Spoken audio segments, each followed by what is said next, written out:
పెద్దలందరికీ ఈ సోంపేట విషయం కొంచెం వెనక్కిపోవాలి, కొంచెం వెనక్కిపోవాలి. Let media cover sir.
హృదయపూర్వక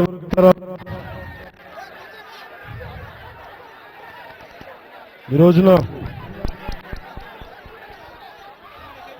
జనసేన కొంచెం మీరు వెనక్కి వెళ్ళండి, కొంచెం మీరు వెనక్కి పోండి, కొంచెం మీరు వెనక్కి పోవాలి. జనసేన పార్టీ సిద్ధాంతాల్లో పర్యావరణం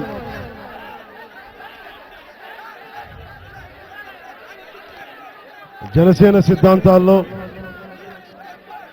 అలా కాదు, వాళ్ళు మీరు పక్కకి వెళ్తే వాళ్ళు తీస్తారు, సమస్య బయటికి వెళ్తుంది. మీరు కొంచెం వెనక్కి వెళ్ళండి, మీరు కూడా కొద్దిగా వెనక్కి వెళ్ళండి. అయ్యా మీరు మీరు ఇచ్చండి,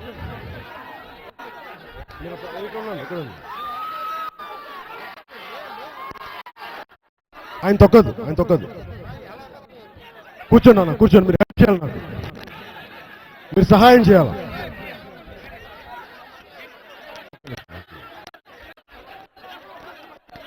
మీరు సహాయం చేయాలి, మీరు కూర్చొని సహాయం చేయాలి నాకు, ప్లీజ్ ప్లీజ్ ప్లీజ్. మీ అరుపులు మీరందరూ బాగుంటేనే కదా మన సమస్యను పరిష్కరిస్తాం. ప్లీజ్ అయ్యా నెట్టకండి, ప్లీజ్ నెట్టకండి దయచేసి.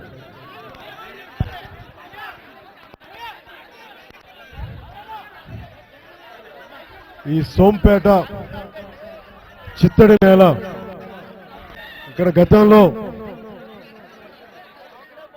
ఇక్కడ పవర్ ప్లాంట్ పెడదామని చెప్పి 7 మందితో స్టార్ట్ అయిన ఈ ఉద్యమం, 7 మందితో స్టార్ట్ అయిన ఉద్యమం కొన్ని లక్షల మందికి వచ్చి జాతీయ దృష్టిని తీసుకొచ్చి ఈ శ్రీకాకుళం ఉద్యమ నేలకి, పోలీస్ కాల్పుల్లో చనిపోయిన అమరవీరులకి ఒక్కసారి మనస్ఫూర్తిగా జనసేన తరఫున ఆ అమరవీరులకి నివాళి అర్పిస్తున్నాం.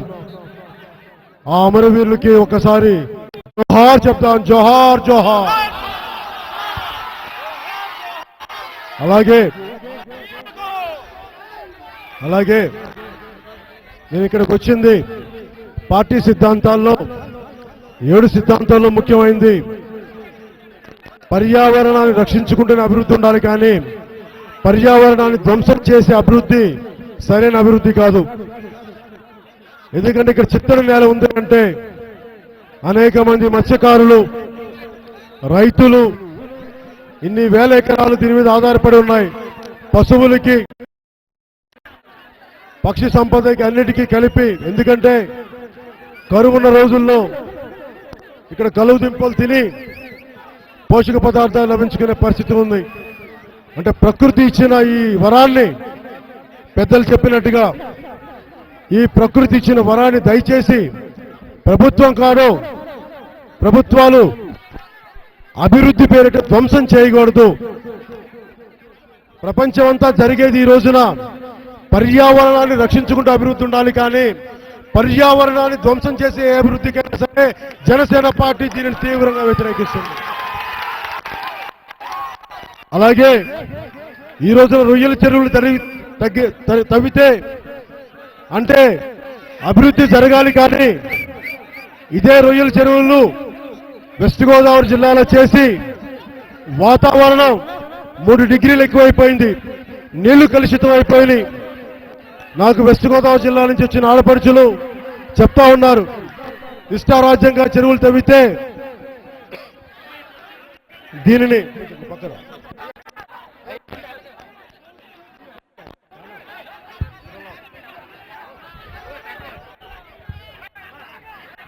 ఇష్టారాజ్యంగా ఒక పద్ధతి పాడు లేకుండా పర్మిషన్ ఇస్తే లాభమే, ఆలోచనగా వెళ్ళిపోతే పర్యావరణం దెబ్బతింటే తాగడానికి కూడా నీళ్లు దొరకవు, తినడానికి కూడా తిండి ఉండదు, భూములన్నీ కలుషితం అయిపోతాయి. అందుకని ప్రభుత్వాలు సామాన్యులపైన ఈ చట్టాలను చాలా బలంగా ప్రయోగిస్తారు.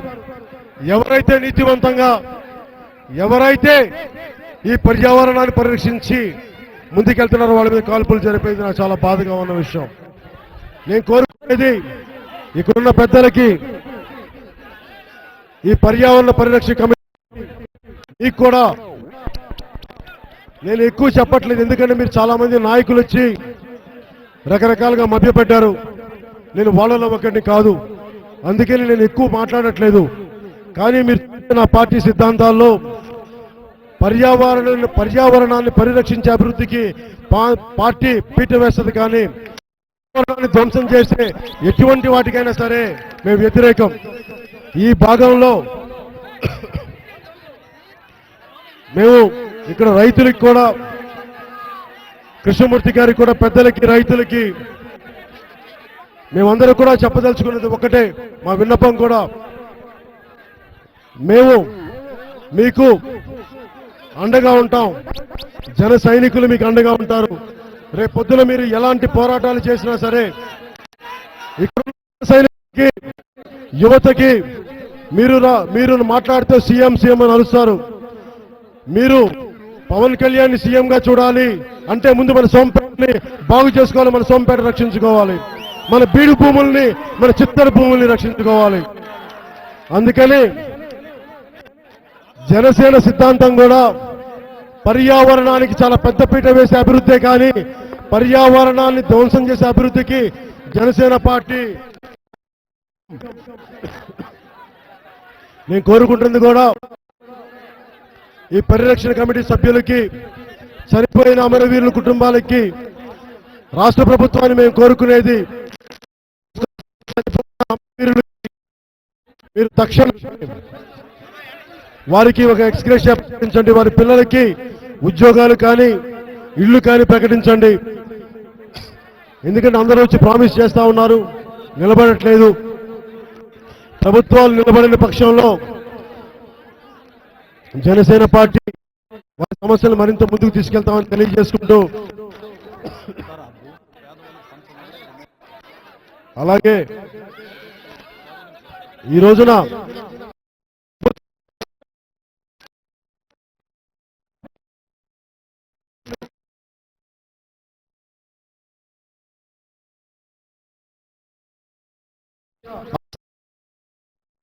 మీరు ముందుకు కోరుకుంటున్నారు.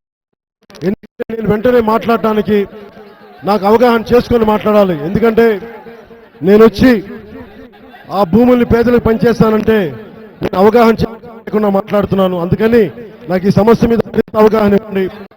ఈరోజు నివేదిక ఇచ్చారు కాబట్టి సమగ్రమైన నివేదిక, దీనిని చదువుకొని దీన్ని సమగ్రంగా అర్థం చేసుకొని ఆ భూములకి ఎలాంటి ధ్వంసం కాకుండా మేము వాటికి న్యాయం జరిగేలాగా ముందుకు తీసుకెళ్తామని ఆలోచించి మీకు తెలియజేసుకుంటున్నాను.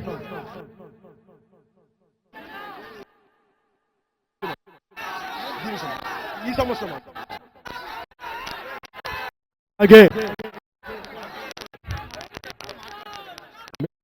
రాష్ట్రం నలుమూలలా మేము కోరుకునేది ఒకటే, ప్రభుత్వాన్ని, కేంద్ర ప్రభుత్వాన్ని పర్యావరణాన్ని పరిరక్షించే అభివృద్ధి, పర్యావరణం చేసే అభివృద్ధి జనసేన వ్యతిరేకం. ఒకవేళ అభివృద్ధి, ఎందుకంటే మన ప్రాంతాలను ధ్వంసం చేసి అలాంటి విదేశ మారక ద్రవ్యం కూడా ప్రజల్ని చంపేసి ఆ ఎదుగుదల దేనికి, అభివృద్ధి దేనికి? ముందు దేశం బాగుండాలంటే ప్రజలు బాగుండాలి, ముందు బతకాలి. కేవలం నోట్ల కట్ట మీద ఆశతోటి కొద్ది మంది వ్యక్తుల ప్రాపకం కోసం, కొద్ది మంది అభివృద్ధి కోసం ఇంతమంది జీవితాలను మీరు ధ్వంసం చేస్తే దానికి జనసేన ఖచ్చితంగా వ్యతిరేకిస్తుంది. ఈ సోంపేట పరిరక్షణ కమిటీ మొత్తం మీ అందరికీ అండగా మేము నిలబడతామని తెలియజేసుకుంటూ, అలాగే అభిమానులకు కూడా, జనసేన సైనికులకు కూడా మీరు ఈ పరిరక్షణకి మీరు నడుం బిగించండి. అలాగే అలా కాదు, మీరు చిన్నపిల్లలు, అభిమానులు చిన్నపిల్లలు, మీ ఉత్సాహం ఉండాలి. మీ కేకలు మంచివి, కానీ మీ అరుపులు కానీ మీ ఉత్సాహం కానీ సమస్యల్ని పరిష్కరించేదిలాగా ఉండాలి, కానీ సమస్యల్ని వినేలా ఉండాలి, కానీ అది డిస్టర్బ్ చేసేలా ఉండకూడదని. ఎందుకంటే నేను మీకు అర్థం చేసుకోగలను మీ ఉత్సాహం, కానీ నేను వచ్చింది సమస్యల్ని పరిష్కరించడానికి. మీ చప్పట్లు కొట్టాలంటే ఇక్కడున్న బాధ్యతలకు అండగా నిలబడండి, మన రైతులకు అండగా నిలబడండి, మన రైతాంగానికి అండగా నిలబడండి. మన ప్రజా పోరాటంలో ఎవరైతే ముందుకు తీసుకెళ్తున్నారో కృష్ణమూర్తి గారు లాంటి పెద్దలకి, ఇక్కడున్న పెద్దలందరికీ అండగా నిలబడి మన సోంపేట బాధితులందరికీ మీరు అండగా నిలబడండి మనస్ఫూర్తిగా తెలియజేసుకుంటూ సెలవు తీసుకున్నాను. అమరవీరులకు ఒక్కసారి జోహార్లు అర్పించుకుంటూ భారతదేశానికి, భారత మాతకి మేము భారత మాతాకి జై అని తెలియజేస్తాను. జై హింద్.